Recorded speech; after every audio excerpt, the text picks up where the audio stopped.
ସବୁ କୃଷକ ଭାଇମାନଙ୍କୁ ମୁଁ କହୁଛି ଯେଉଁମାନେ ଫାର୍ମିଂ କରୁଛନ୍ତି, ମୁଁ ମାନେ ଫାର୍ମିଂ ସହିତ ମୋର କିଛି ନଲେଜ ନାହିଁ, କିନ୍ତୁ ତଥାପି ମୁଁ 4ଟା କୁକୁଡ଼ା ଆଣିକି ରଖିଥିଲି, ଦେଶୀ କୁକୁଡ଼ା ବନରାଜର।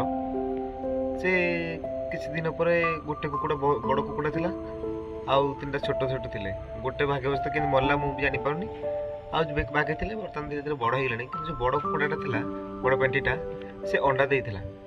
ଅଣ୍ଡା 20ଟା ଖଣ୍ଡେ ଦେଇଥିଲା। ଦେବା ଭିତରେ ସେ 8ଟା ଖଣ୍ଡେ ଫଟେଇ ଦେଇଥିଲା ନେଇ। ସେ ଫଟିଲା ପରେ ମୁଁ 8ଟା ତାକୁ ସେଭ୍ କରି ରଖିଥିଲି। କିନ୍ତୁ ମୁଁ ବୁଝିପାରୁନି, ସେ ଯେଉଁ କୁକୁଡ଼ା 8ଟା ଅଣ୍ଡା ଦେଲା, ପିଲା 21 ଦିନ ସରିଗଲା, ଅଣ୍ଡା ଦେବା ସରିଗଲା।